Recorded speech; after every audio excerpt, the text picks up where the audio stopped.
पुण्य भूमि, क्या कहा गया?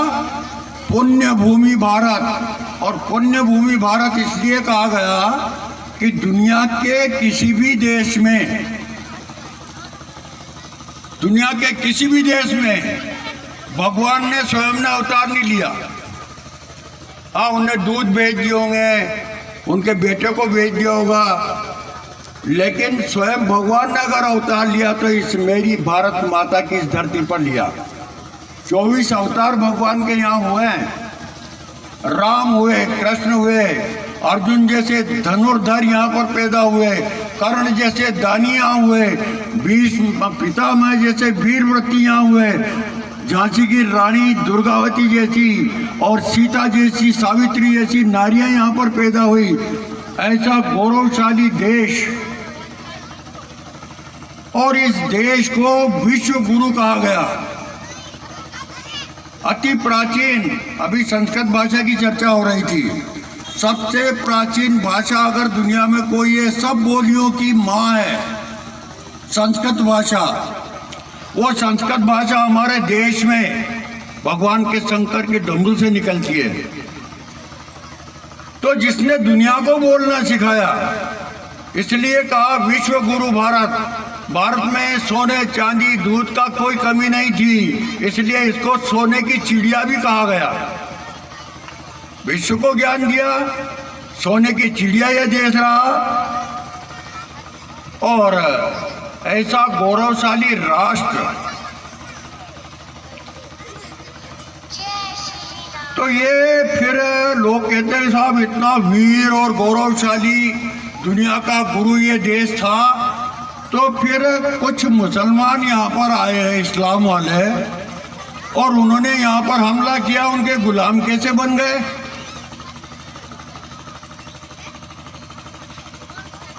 अंग्रेज आया यहाँ, कोई सेना लेके नहीं आया था, व्यापार करने के लिए आया, धंधा करने के लिए आया, और इस देश पर 200 साल तक राज कर गया। ये कैसे हो गया? तो बंधुओं, लंबे समय में समाज में कुछ बुराइयां आ जाती है। अति प्राचीन काल में तो ये संत महात्मा हमारे राजाओं का नेतृत्व करते थे। मजाल कोई राजा किसी संत के कहने से बाहर चला जाए। राजाओं का नेतृत्व कौन करते थे? संत महात्मा। गुरु विश्वामित्र अयोध्या में आते हैं, महाराज दशरथ से कहते हैं कि असुर समूह सता वही मोही, मैं आयो नृप याचन तो ही। है राजा, राक्षस लोग मुझे सताते हैं, मैं तेरे से कुछ मांगने आया हूं। तो महाराज दशरथ कहते हैं कि महाराज मांगे हूं भूमि धेनु धन कोशा, सर्वस देहूं आज से रोषा। आप भूमि, धन, कोष, ये शरीर भी मांगो तो आज मैं देने के लिए तैयार हूं।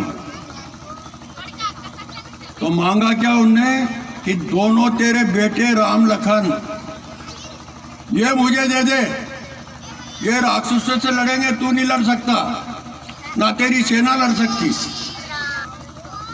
घबरा गए राजा। चौथे पन पाया हूं सुचारी, विप्र वचन नहीं कहे विचारी। अरे बुढ़ापे में 4 बच्चे मिले हैं, ब्राह्मण देवता आपने ठीक नहीं मांगा। आप जो लेना चाहे मैं दूं, लेकिन राम देत नहीं बनाई वसाई। जब विश्वामित्र क्रोधित हुए, उन्होंने कहा राजन तुम मेरा अपमान कर रहे हो, तो वो मना नहीं कर पाए, देना पड़ा। तो ऐसे ऋषि मुनियों के द्वारा राजाओं का नेतृत्व होता था। ये नेतृत्व धीरे धीरे कमजोर हुआ और राजा अपने अपने स्वतंत्र हुए, तो फिर आपस में लड़ते थे, एक दूसरे की जलन। इसका लाभ विदेश के लोगों ने उठाया, राजाओं की लड़ाई का। बोला 17 बार मोहम्मद गोरी हार के चला गया था, आप सबको याद है। और एक बार जयचंद ने कहा कि तुम अब आओ, पृथ्वीराज को अपन हराएंगे मिलके। और उन्होंने आक्रमण किया, पृथ्वीराज हार गया तो वो मोहम्मद गौरी हंसा पृथ्वीराज पर, पृथ्वीराज को कैद कर लिया, कहा पृथ्वीराज तुम मूर्ख थे, इतनी उदारता, 17 बार मुझे पकड़ा तुमने, 17 बार मुझे माफ करके छोड़ दिया, मैं एक बार जीता हूं, तेरे को छोड़ने वाला नहीं हूं, मारूंगा तो नहीं लेकिन उसके आंखें फोड़वा दी और जेल में डाल दिया। तो इतनी उदारता किस काम की, इतनी उदारता किस काम की? अभी बहन कह रही थी अहिंसा परमो धर्म, हमारे यहां संतों ने कहा अहिंसा, किसी को मारो मत, किसी को सताओ मत, ये परम धर्म है। लेकिन ये अधूरा श्लोक है, इस श्लोक को पूरा करो। अहिंसा परमो धर्म, धर्म हिंसा तथैव च, लेकिन धर्म के लिए हिंसा करना भी उतना ही पुण्य मिलेगा जितना हिंसा में मिलेगा। लंका कांड हुए, महाभारत हुआ, कृष्ण भगवान ने करवाया, तो ये क्या पाप किया? क्या क्या दुष्टों को मारा। धर्म की स्थापना करने के लिए हिंसा भी करना करे तो करो, पुण्य लगेगा, ऐसा कहा गया है। तो बंधुओं, धीरे धीरे इस तरह से ये शेर पिंजरे में आया और फिर वो मुगलों का राज 500-600 साल तक यहाँ पर रहा, हमारे मंदिर तोड़े, 500 साल का संघर्ष जो था, अब रामलला की स्थापना हमने की है। तो ये जो विभिन्न प्रकार के राजभेद थे, लेकिन आज राजाओं का राज रहा क्या? आज भी उन लोगों की नीयत ऐसी है, चाहे वो अंग्रेज हो, ईसाई हो, इस्लाम हो, कोई भी। ध्यान से सुनिए भैया, पीछे वाले भी थोड़ा आगे बैठ जाए तो अच्छा है। तो सबकी एक ही इच्छा है, इस देश को हम फिर कैसे कब्जा करें। पहले तो राजाओं फूट डाल के कि अब राजा तो रहे नहीं, तो फूट किन में डालो? राजा कौन है? अब कौन है राजा? राजा कौन है? आपको पता है कौन है राजा? कोई बता सकते हैं? प्रजा ही राजा है। आप ही राजा हो, आप चुनोगे तब बैठेगा कोई राजा। तो प्रजा राजा है। तो ये प्रजा जो ये हिंदू समाज है बहुत बड़ा, जो अपने आप को एक बंधु कहता है, यहाँ का पुत्रवत समाज, भारत माता का बेटे के समान जो समाज है वो है हिंदू समाज। अनेक जातियां, लेकिन सब मिलकर के, अनेक पंथ हैं, अनेक तरह की पूजा पद्धतियां हैं, लेकिन सब हम हिंदू हैं।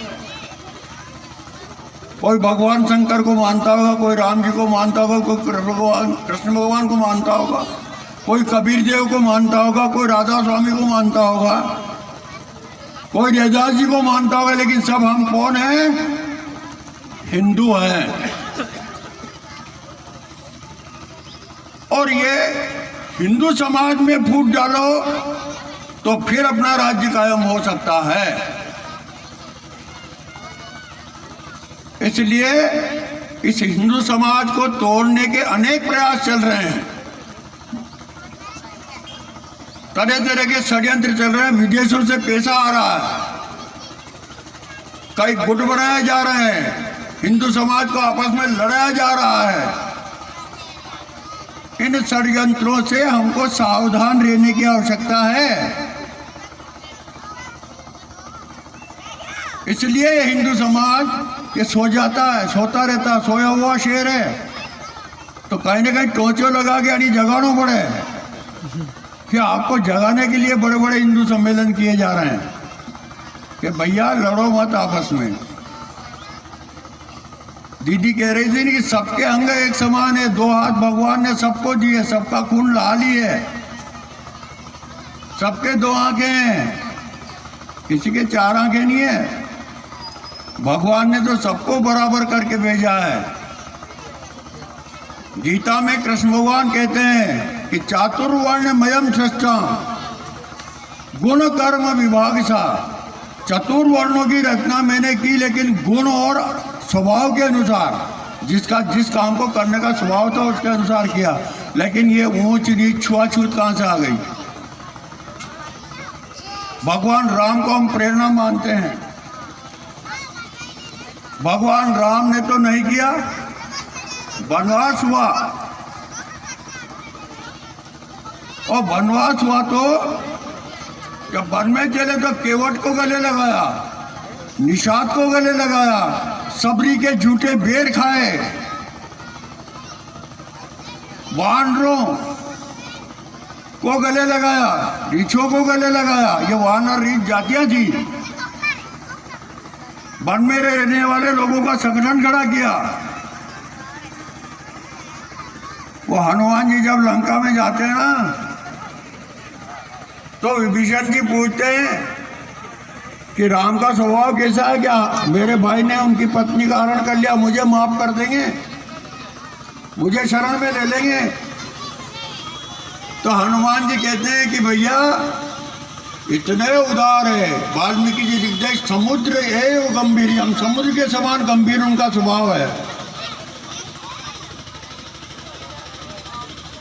और खुद हनुमान जी कहते हैं कि भैया मैं कौन से उत्तम कुल का हूँ, प्रात ले जो नाम हमारा, तेई दिन ताई ना मिले आहारा। अरे दौना फेरी बांदरा को नाम ले दे तो दिन भर अन्न नहीं मिले, ऐसा मैं बंदर हूँ। पर मेरे ऊपर कृपा, मुझे छाती से लगाया भगवान राम ने। तो इतना प्रेम, इतना सौहार्द आना पड़ता, तब कहीं संगठन खड़ा होता है।